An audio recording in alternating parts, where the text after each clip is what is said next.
Hi guys, and welcome to our Chapter 2 lecture, Guidelines for a Healthy Diet. So first, an introduction to the chapter. Long ago, nourishment and survival went hand in hand. People ate to survive, and people also learned what foods not to eat. As societies evolved, dietary cautions went from taboos to laws and now to recommendations. Governments have been providing what we would call modern nutrition information for the last 150 years. And these recommendations are meant to prevent micronutrient deficiencies and to promote a healthy workforce. So this hopefully looks familiar to some of you.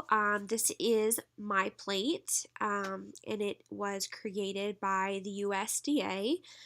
Some of you have probably heard of or seen the food pyramid, and MyPlate is the most recent graphic tool being used. So it's taking the place of the food pyramid.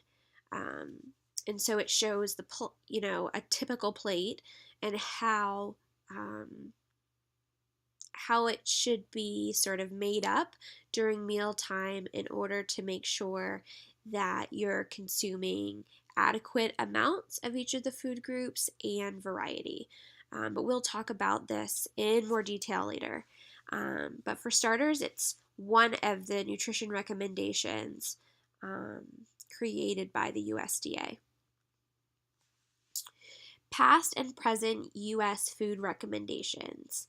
So way back in 1894, the USDA recommended protein, fat, carbohydrate, and something called mineral matter, what we know today as vitamins and minerals.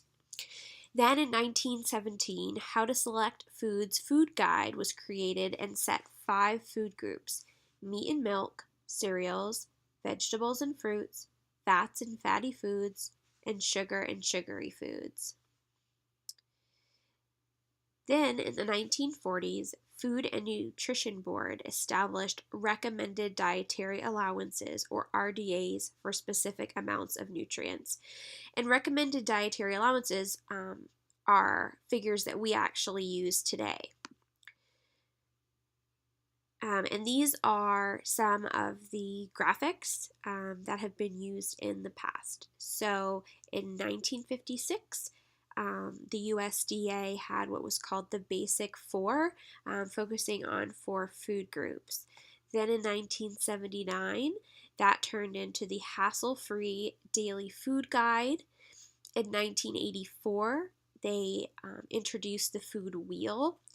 In 1992, they introduced the food guide pyramid, which then changed in 2005 to My Pyramid. I don't know if you guys remember. So the food guide pyramid was sort of set up with horizontal tiers of food groups, and then My Pyramid was still a pyramid, still looked like a triangle, but it was divided into like these vertical wedges and had a little person running up the side. So it showed the food groups, and then also the little person was supposed to represent the role of physical activity in a healthy diet. And then in 2011, they introduced MyPlate, which was the graphic that you saw 2 slides ago.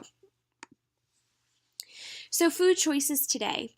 Even though dietary recommendations exist, many people don't follow them or don't understand how to apply these recommendations in their daily lives. Unfortunately, our food choices are influenced by our taste buds, advertisements, food cost, and availability more than the food's effect on our health. So current recommendations. The first, promote health and avoid chronic diseases. And this is done with the dietary reference intakes, food labeling, the USDA food guide, MyPlate, and dietary guidelines for Americans. Nutritional status. health as it is influenced by intake and use of nutrients. In populations, this includes an analysis of food intakes or food availability. NHANES is a nutritional survey that's done to look at the consumption habits of a population. We also have the Healthy People Guidelines. They are released every 10 years. So currently we have guidelines called the Healthy People 2020, and they are guidelines put out by the government and goals that are to be met by the year 2020. So before this, it was Healthy People 2010, and then they look and see if the health guidelines are met, and then revise those guidelines for the next 10 years. So that's where we are now, Healthy People 2020. So nutritional status also in individuals includes analysis of food and nutrient intake, physical health, including measuring nutrients, medical and family history, and lifestyle, right? So nutritional status, when we talk about it, we can be either talking about a population as a whole, so that may be, nutritional status of a population in a town or in a state, a country, or maybe an entire ethnic group. But we can also look at individual nutritional status, which is what that last bullet is showing us, talking about all the different individual attributes that are taken into account when assessing nutritional status. So assessing nutritional status, the first step is determining a typical food intake. Now the photo here shows an example of a food diary. A food diary is a really great way to keep track of the things that you eat in any given day, and it really helps to hold you accountable. The picture shows writing on a piece of paper, but there's certainly all kinds of different technological tools today that can also be used, whether it's on a smartphone or a tablet or a computer or just a website. There's all kinds of things out there to help you record your foods. One thing that food diaries are really good at, as I mentioned before, is keeping people accountable. Now, a lot of times, if you were to ask somebody what they ate during the day, they might talk about breakfast and lunch and dinner, but they might not think about when they went to their friend's house and kind of picked at a bowl of maybe chips and salsa, or they might not think about the large, frappuccino that they got at Starbucks.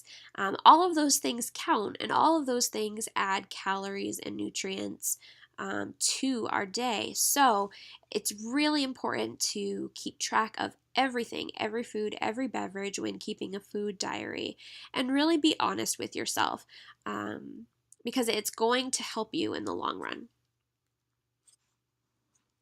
The second step in assessing nutritional status is to analyze nutrient intake, right? So this table just kind of gives you an example. We have nutrients listed on the left, and then the second column is my DRI. So that's dietary reference intake, is what DRI stands for, and the amounts given are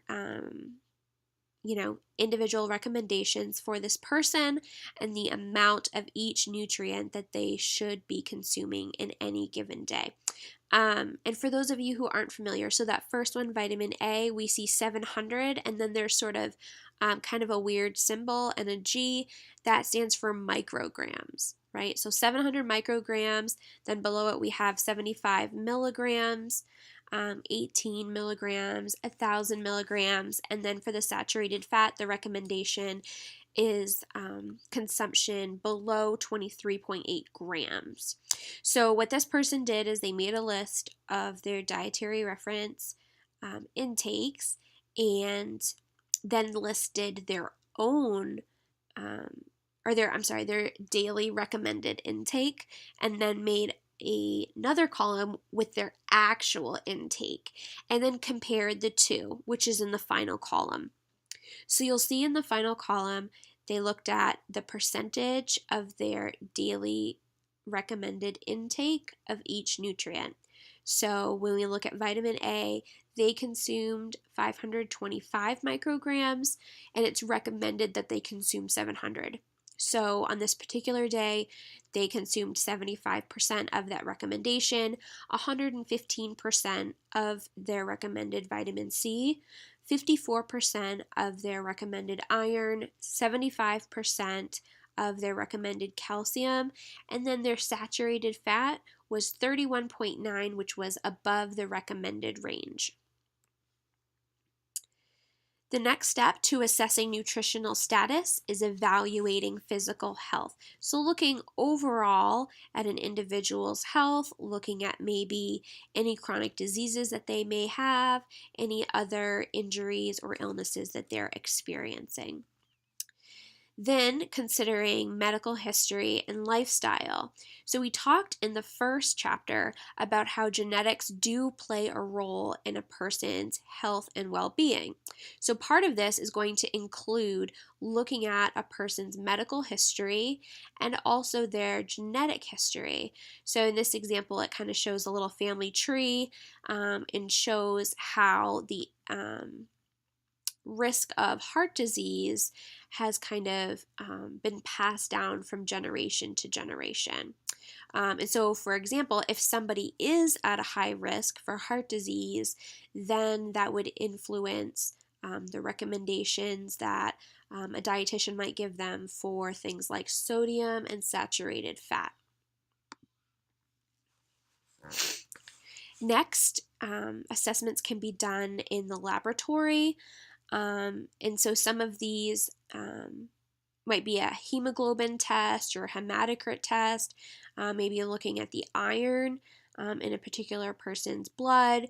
They may also, you can do blood sugar tests, all kinds of things to really get some specific numbers. Dietary reference intakes. Dietary reference intakes, or DRIs, this is what we saw back on this table here, the Assessing Nutritional Status DRIs, right here. Dietary reference intakes, or DRIs, are recommendations for amount of energy, nutrients, and other food components. These DRIs are meant to help healthy people stay healthy, also decrease chronic disease risk, and prevent deficiencies. They are set specifically for each gender in various life stages. So there are separate DRIs for men and for women, and also at different ages throughout life. A DRI summary. So again, we have a graph here, or I guess a graphic similar to the one we saw last chapter that went over the 6 nutrient classes. So again, I would recommend to you to really look this over and maybe take out a spare piece of paper and just draw your own diagram and write in the different DRIs, just to kind of help you remember them all, because there are a lot of acronyms that you'll see, and sometimes it's hard to keep them all straight. So dietary reference intakes are all of the red and blue boxes here. All right, they all fall under the dietary reference intake umbrella. So when we're talking about DRIs, we could be talking about any one of these. All right, so one of them is estimated average requirements, or EARs.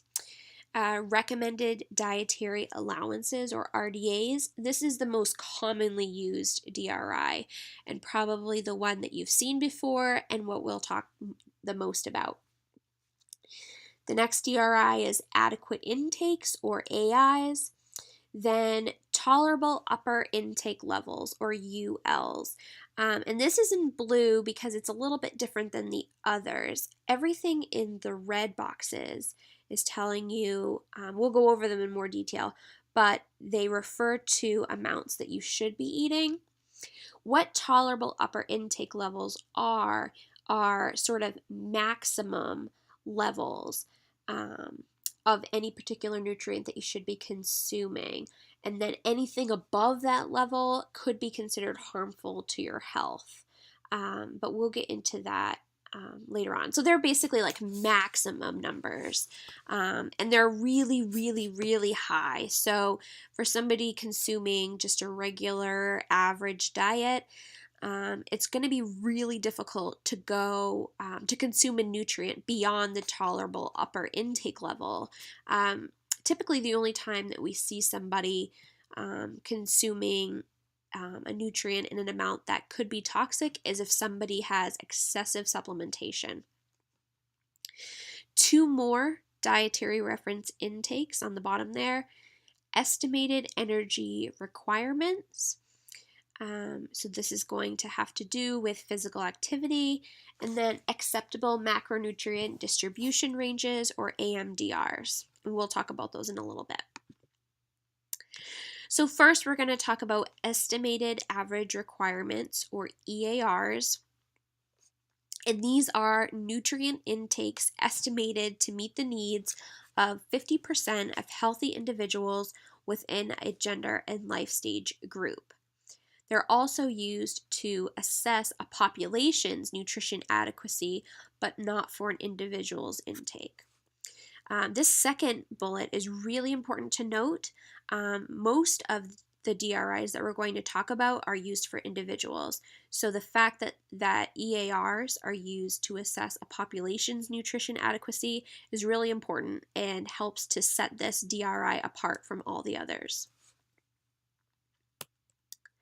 Next, recommended dietary allowances, or RDAs.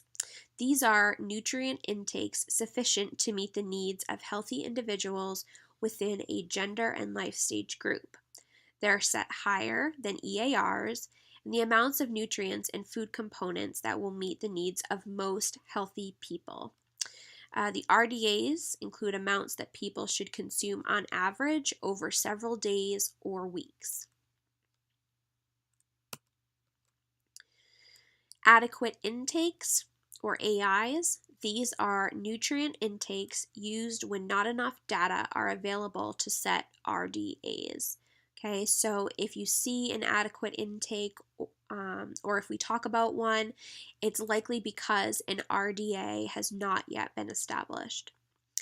It's an estimation of amounts needed to sustain health. It's based on what healthy people typically eat, and like RDAs, the adequate intakes are amounts that people should consume on average over several days or weeks. Tolerable upper intake levels, or ULs. So this is that one I was saying that's really different than the others. It was in that blue box all the way on the right. It's the maximum daily nutrient intakes unlikely to pose health risk for almost all individuals within a gender or a life stage group. Depending on the nutrient, a UL is set for all sources, for supplements, or for supplements in fortified foods. There isn't enough data, however, to set ULs for all nutrients. Here's another graph that kind of shows the differences between the DRIs. So we see that arc in the graph in yellow, and what that's showing is the number of people and where they fall in terms of their daily nutrient requirements. So right at the center, that's about 50% of people, and that's where an EAR would be set as far as a daily nutrient requirement. So if everybody in the population consumed the amount listed as an EAR, only 50% would obtain enough of the nutrient to meet their requirements, right? So that's kind of the shaded yellow region right here. Okay. The RDA is set by adding a safety factor to the EAR, and the RDA right here, the RDA levels if everybody ate the amount of nutrients in the RDA, 97% of the population would meet its needs. So that's this whole yellow part all the way down here. If nutrient intake meets the RDA, the risk of deficiency is very low. As intake falls, so as people consume nutrients below the RDA, their risk of deficiency increases. And then all the way up here is the UL. And the UL is set well above the needs of everyone in the population. So this kind of tail end here of the graph is showing those individuals with the highest nutrient needs, and ULs are even far beyond those. And it represents, again, the highest amount of the nutrient that will not cause toxicity symptoms in the majority of healthy people. As intake rises above the UL, the likelihood of toxicity increases. All right, next DRI, this was the one on the bottom left of the chart, estimated energy requirements, or EERs. This is the average energy intake values predicted to maintain weight in healthy individuals. It's based on age, gender, height, weight, and current physical activity level. So this is basically how much exercise is recommended for you to maintain the weight that you are now. Okay, and in order to figure out how much physical activity would be needed, there's a formula that you would use to figure this out, and it takes into account age, gender, height, weight, and your current activity level. And last but not least, acceptable macronutrient distribution ranges, or AMDRs. Now these are super important. They're the recommended protein, carbohydrate, and fat intake ranges to decrease disease risk and provide diet flexibility. So these are the percentages of your total calories for each of the macronutrients: protein, carbohydrates, and fat. So let's just say that you require a 2,000 calorie diet, right? So that 2,000 calories, that's 100% of your calories for the day. Now, based on the acceptable macronutrient distribution ranges, of those 2,000 calories, 10 to 35% should be coming from protein, right? And we know that protein is 4 calories per gram, right? So if we figured out how many calories you needed to consume in a day, right? So we'll say 2,000. If 10% of your calories are coming from protein, and that's going to be 200 calories divided by 4 calories per gram. It's going to be 50 grams of protein. All right? So I'm not going to expect you to do any math on any exams or anything, so don't worry about that. I just wanted to kind of run through an example to kind of show you how you could figure that out if you wanted to. So anyways, of your total number of calories, 10 to 35% should come from protein. 45 to 65% of your total calories should come from carbohydrates. This is huge. There's been a lot of trends in dieting that encourage people to cut their carbohydrates, but it's actually not very safe. The recommendations do say 45 to 65% of all of your calories should come from carbohydrates. So that's nearly half, right? I would say about half of your total calories should come from carbohydrates. And we'll talk about carbohydrates. They have a whole chapter of their own, but they have a lot of really important roles in your body and your body processes, and so it really is important that you consume enough. And then fat, 20 to 35% of your calories should be coming from fat, and this is mostly healthy sources of fat. So things like mono and polyunsaturated fats, which we'll talk about later in the fat chapter, but there are many different types of fat, and so this recommendation is going to be a lot more of that healthy fat. But again, a lot of diet trends really push a low fat diet. Now, certainly a traditional American diet has way more fat than it needs. But you wouldn't want to cut out fat completely because it is really important. About a third of your calories should come from fat, and it does contribute to a lot of really important body processes. Tools for diet planning. So you may recognize this as a nutrition facts label, but it might look kind of weird. This is actually a new nutrition facts label that is slowly being rolled out. You should be seeing more and more of it in the coming years.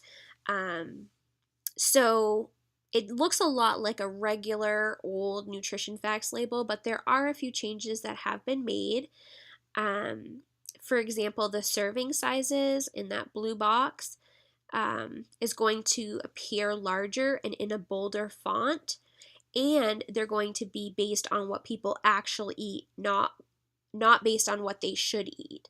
So, for example, if you had ice cream, the recommended serving size for ice cream is a half a cup. A half a cup is not very much. I have never met anybody that only eats a half a cup of ice cream. I certainly don't only eat a half a cup of ice cream when I eat ice cream. So as these changes take place, what you will see on the nutrition facts are the nutrient amounts for a size that is typical to what people eat.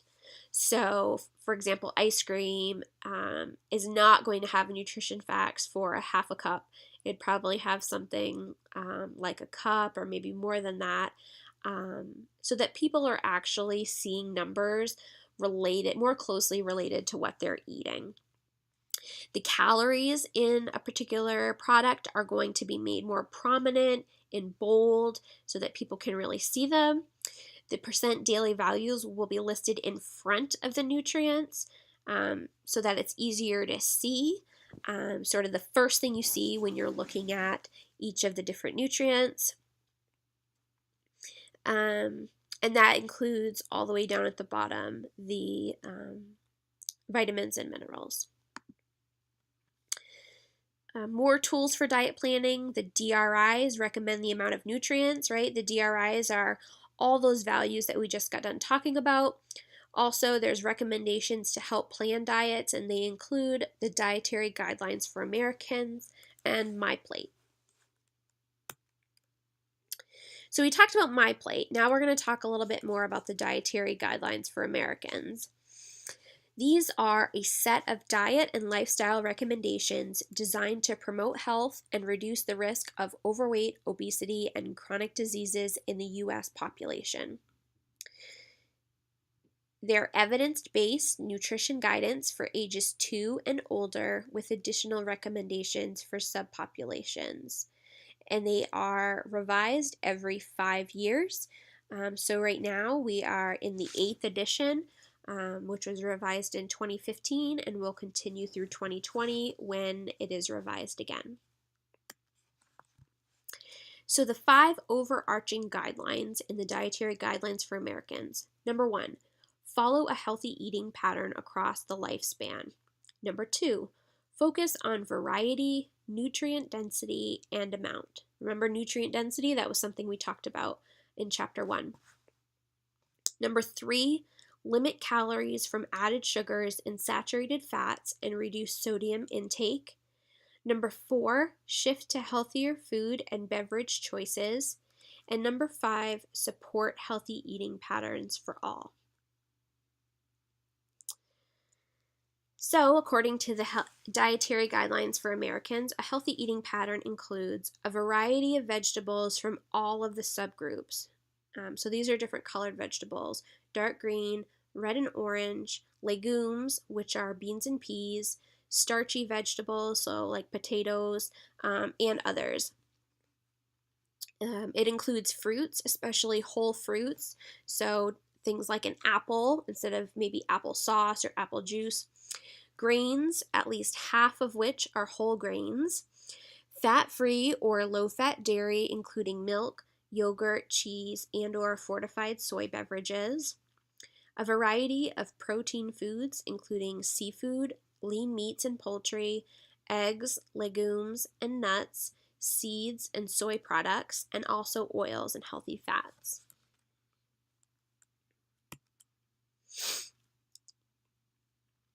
So those are all things that you should consume. A healthy eating pattern also limits certain things, limiting saturated fats and trans fats, added sugars, and sodium.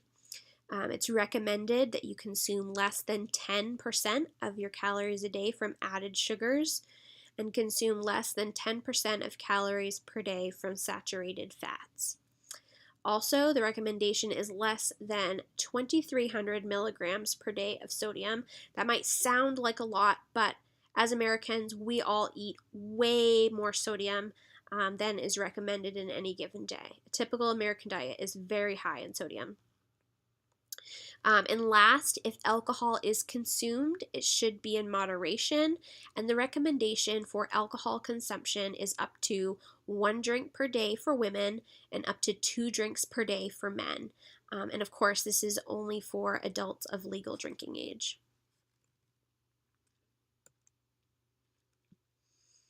In addition to the dietary guidelines, there are also physical activity guidelines for Americans, and these are to be used alongside the dietary guidelines for Americans. And there's different age groups: children, adolescents, adults, and older adults. And the physical activity guidelines are meant to help each of these age groups promote health and reduce the risk of chronic disease. They also help Americans to maintain and achieve a healthy body weight. And I'm not going to read through all of these, but you can find this in your book, Table 2.1. And these are the dietary guidelines for Americans from 2015 to 2020. So this is where we are currently. These are the recommendations that are currently in place for how we should be eating. So how are we doing as a country? So the top group in the blue is showing foods that we should be eating more of, and the ones on the bottom in the red are things that we should be limiting. So on the top, you'll see the goal line. That's how many whole grains, vegetables, fruits, dairy, seafood, and oils we should be eating. And you can see that as a population, Americans are not really doing that great when it comes to eating all of the food groups that they should, especially whole grains. Most of them seem to be about 50%, so there's definitely a lot of room for improvement. Then on the bottom, things that we should be working to limit. The first bar there stands for calories from solid fats and added sugars. We are way beyond where we should be in terms of solid fat and added sugar consumption. Also, eating almost double the number of calories that we should be, about 150% of the recommended sodium intake, and slightly above where we need to be for saturated fat. So after looking at this graph, there's certainly a lot of room for improvement in consuming healthy foods and a lot of room for improvement in limiting unhealthy foods. Healthy eating patterns. I'm not going to read through all of these, but they are in your text. It's just talking about different eating plans. So at the top, it talks about USDA food patterns. Then the second box down talks about the DASH eating plan, which is another healthy eating plan, and we'll talk about it more in Chapter 8. And then the bottom box talks about the traditional Mediterranean eating patterns, and we'll talk about those more in Chapter 5.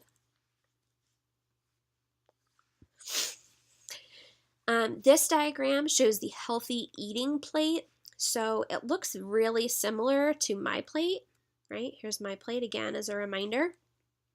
But there's a couple key differences. So here's the my plate. You can kind of take a look at it. Okay.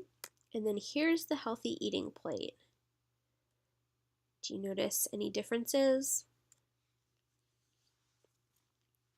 So the first major difference is the little healthy oils container up here in the corner. The my plate doesn't show fat anywhere on it. And so by looking at my plate, you might think that you shouldn't be eating any fat at all, but that's not the case. You should actually be having healthy sources of fat. So the healthy eating plate was developed by the Harvard School of Public Health in response to my plate, which was created by the USDA. So the folks at the Harvard School of Public Health felt like the USDA didn't do as good of a job in developing my plate as they could. And so they developed this in response to the my plate. So it does have the addition of healthy oils here in the corner. It has vegetables and fruits on the left-hand side of the plate, similar to my plate. Instead, on the right-hand side of the plate, the grains and proteins. You'll see on my plate, it just says grains and protein, but on the healthy eating plate, it emphasizes whole grains and healthy protein sources. Another difference is the glass up in the right-hand corner focuses on drinking water. And actually, the little box below says to limit milk and dairy to just 1 to 2 servings per day. Now, a lot of the beneficial compounds in dairy products like calcium and protein can be found in other food groups. So dairy isn't necessarily essential, but it is really important for you to stay hydrated, which is why they replaced it with water. Also, the dairy industry in the United States has really, really strong lobbyists that work with government officials to create policies that benefit their industry. So it's likely that the dairy industry had a lot of influence in my plate, which is ultimately what led to them adding dairy as the recommended beverage instead of water. Milk and other dairy beverages are certainly fine to drink, but it is really important to make sure that you get enough water. If you remember back in chapter 1, we talked about it as one of the macronutrients, so it's really important. The last difference that we see here with the healthy eating plate is the addition of this little running person, which is just there to, again, emphasize the importance of staying active and physical activity as a part of a healthy lifestyle. So here we are, back to my plate. Along with the my plate logo, there are some healthy messages that go along with it. When it comes to balancing calories, those include enjoying your food but eating less and avoiding oversized portions. Foods to increase, there's these little catchphrases like make half your plate fruits and vegetables. It kind of helps you remember what the my plate actually looks like, so that maybe when you're sitting down to have dinner, you can be thinking, okay, half my plate should be fruits and vegetables. Make at least half of your grains whole grains. And if you do consume milk, try to switch to fat-free or low-fat 1% milk. Foods to reduce. Compare sodium in foods such as soup, breads, and frozen meals and choose the foods with the lower numbers. Also, try to drink water instead of sugary drinks.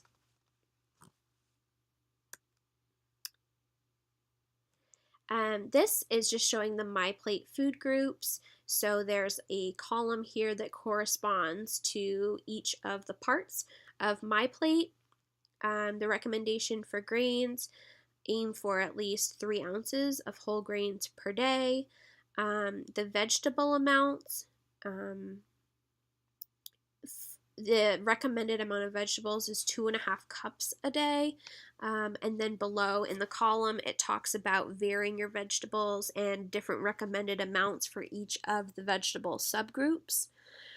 The next column, fruits, the recommendation is 2 cups of fruits a day, 3 cups of dairy, and 5.5 ounces of protein.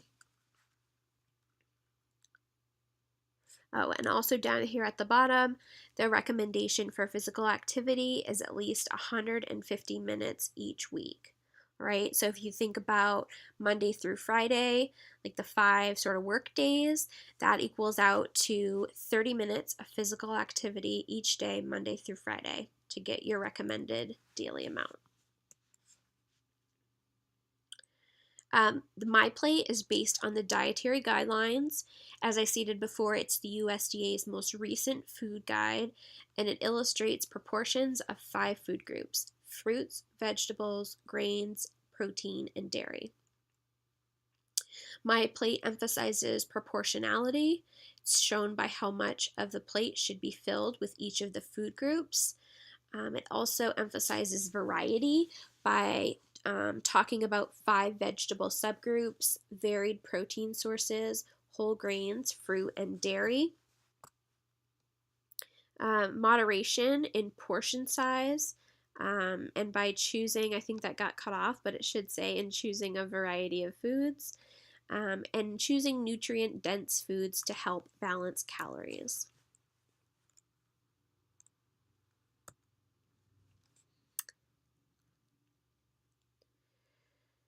MyPlate daily food plan. So how much food to eat from each food group.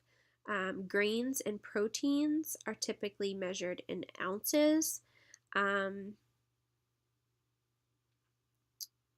these are the amounts given below are typical servings of grains and proteins. So 1 cup of cold cereal would be considered a serving, half a cup of cooked cereal or grains, a single slice of bread, 1 tablespoon of peanut butter, 1 egg, a 1/4 cup of cooked dry beans, nuts, or seeds.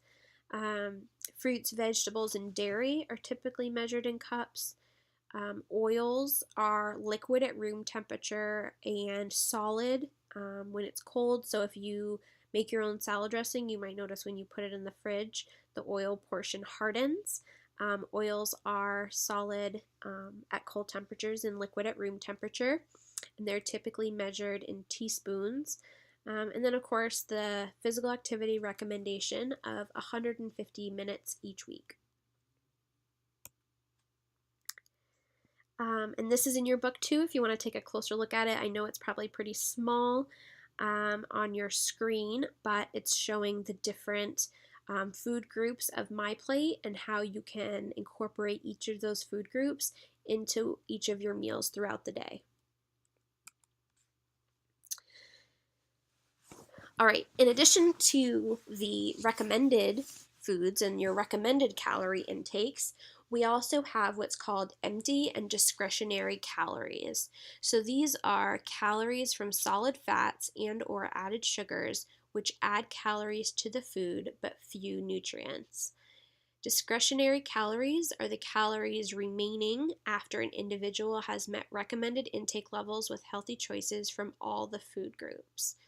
Remember that food sources of empty calories also come with other substances that can hurt the body in the long run, and obtaining extra calories needed from empty calories should be done in moderation.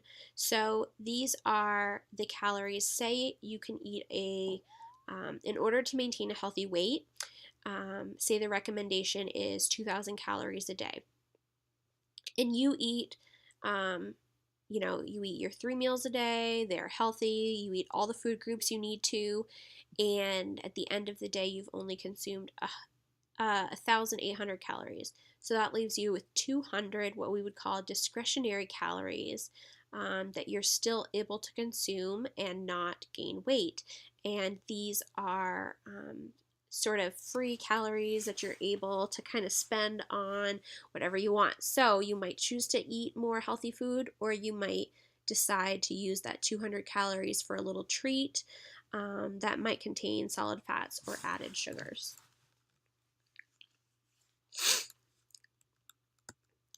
So discretionary calories, again, this is sort of what I just described to you, but showing it in a graph. This particular individual can eat 2,000 calories in a day. They already consumed 1,740 and have 260 left to consume, and so maybe they'll use that calorie allowance on something like a donut or cookies or another little treat. So what should you eat, right? That was a lot of information. It all boils down to balancing calories to maintain weight, increasing foods that promote health, and limiting nutrients that increase health risks. So limiting things like sodium and saturated fats and added sugars.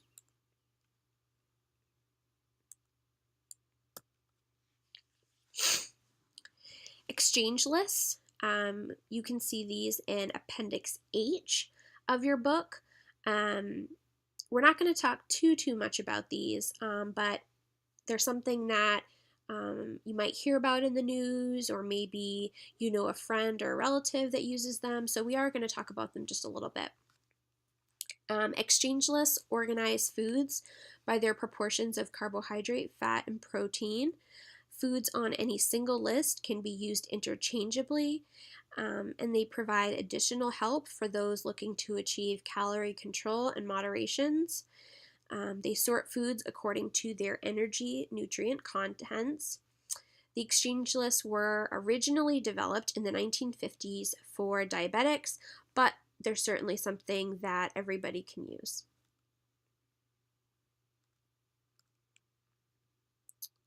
Food and supplement labels. This looks sort of similar to the nutrition facts, but you'll notice that it's for supplements. We're going to talk a lot more about dietary supplements later on this semester, but this this picture is just showing you how supplement fact labels look differently than nutrition fact labels, and giving you a better description of each of the different sections of the label.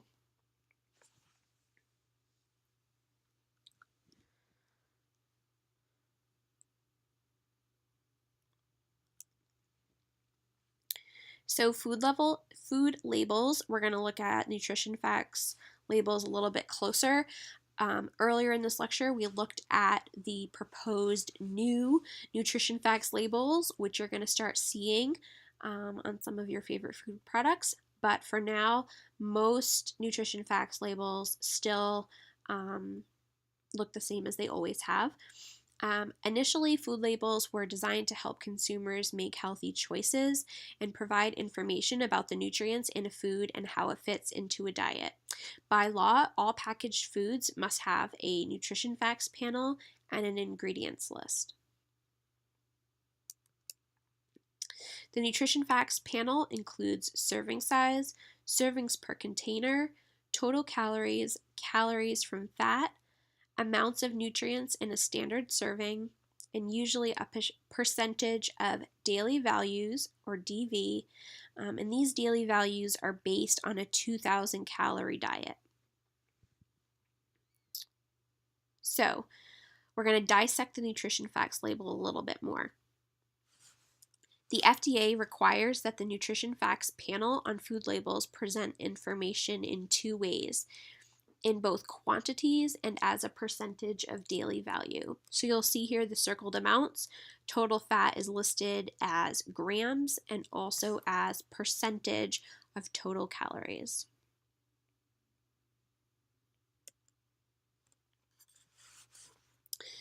The daily value on the old nutrition facts label is going to be the column all the way to the right. If you remember on the proposed label, those percentages now appear on the left. So they're the first thing on each line, and they are reference values developed by the FDA specifically for use on food labels.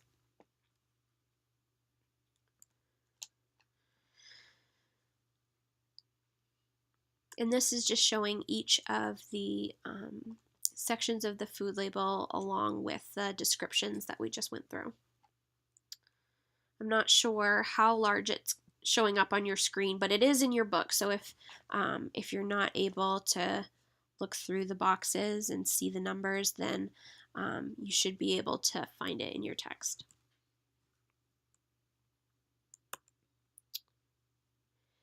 And again, this is the proposed nutrition facts label.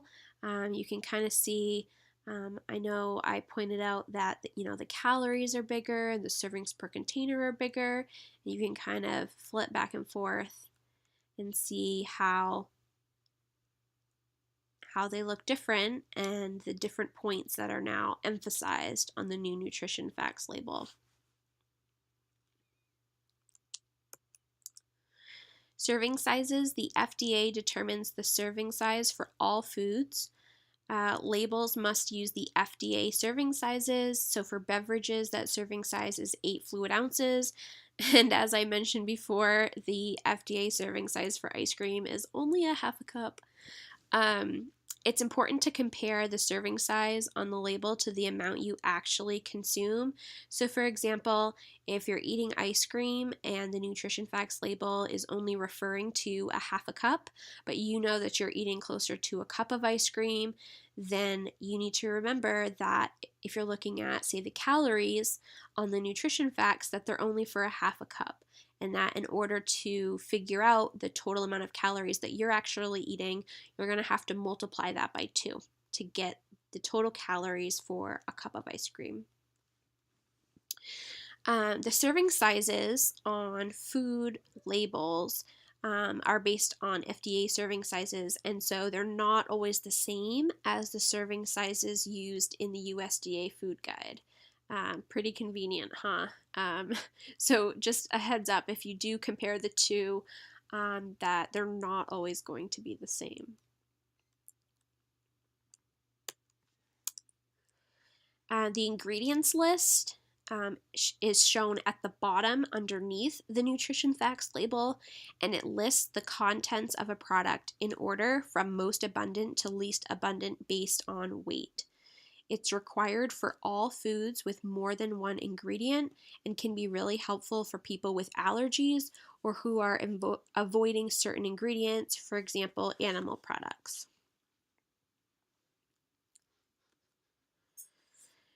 Nutrient content claims are statements that highlight a nutrient of a food that might be of interest to consumers. The Food and Drug Administration, or FDA, has established specific descriptors, for example, good source of fiber and rich in calcium. This table is in your text, table 2.2. I'm not going to read through all of it, but you are welcome to look in your text at it. It's really, really interesting, or I think it's really interesting. So what it does is it gives you definitions for each of the claims that food companies can put on their labels.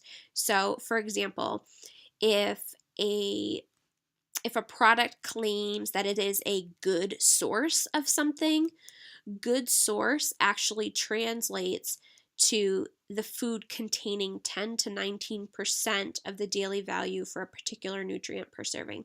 So if a product claims to be a good source of fiber, that means that it has to contain at least 10, anywhere from 10 to 19% your daily value of fiber per serving. So yeah, lots of different claims here, probably things that we've seen a million times on food labels, but we're never really sure quite what they meant.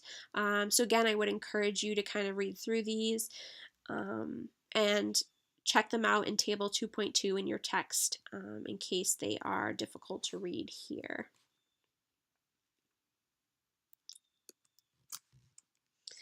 Health claims are statements that refer to a relationship between a nutrient, food component, or dietary supplement and reduced risk of a disease or health-related condition. The food must be a naturally good source of one of 6 nutrients and must not contain more than 20% your daily value for fat, saturated fat, cholesterol, or sodium.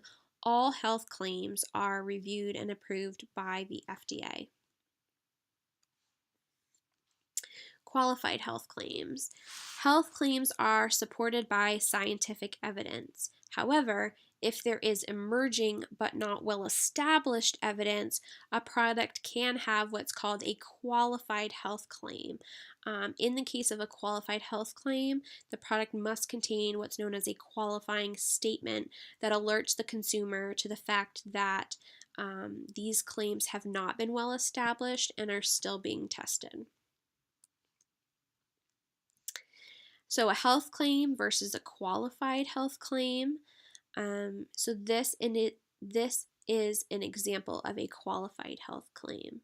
So in this oatmeal, it says 4 grams of soluble fiber from oatmeal daily in a diet low in saturated fat and cholesterol may reduce the risk of heart disease. So it doesn't say that it does because that point is still being tested, but it's saying that it may reduce the risk of heart disease. So that would be a qualified health claim.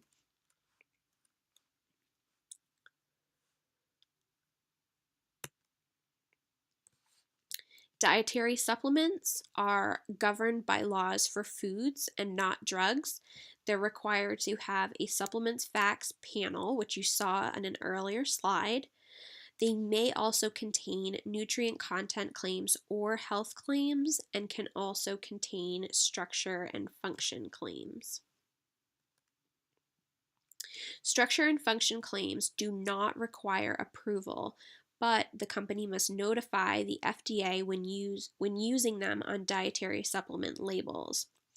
They must include disclaimers. For example, the FDA has not evaluated the claim, and the product is not intended to diagnose, treat, cure, or prevent any disease. They may also appear on food labels, but are not required to notify the FDA or include disclaimers.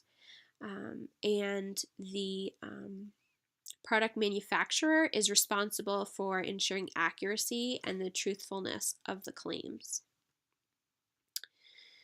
And last, just some examples of health claims versus structure function claims. A health claim might be something like lowers cholesterol. So it's straight out telling you that this product, if you eat it, it will lower your cholesterol. That's a health claim, and it requires FDA approval. Whereas a structure or function claim would say helps maintain normal cholesterol levels. And this is not FDA approved. All right, I know that was a lot of information, a lot more than the first chapter as we're starting to really get into, move away from the introduction and get into some of the actual content of this course. I hope you guys are learning a lot. I hope you are enjoying this course, and I look forward to meeting all of you in Thursday's lab. Let me know if you have any questions in the meantime. Thanks so much.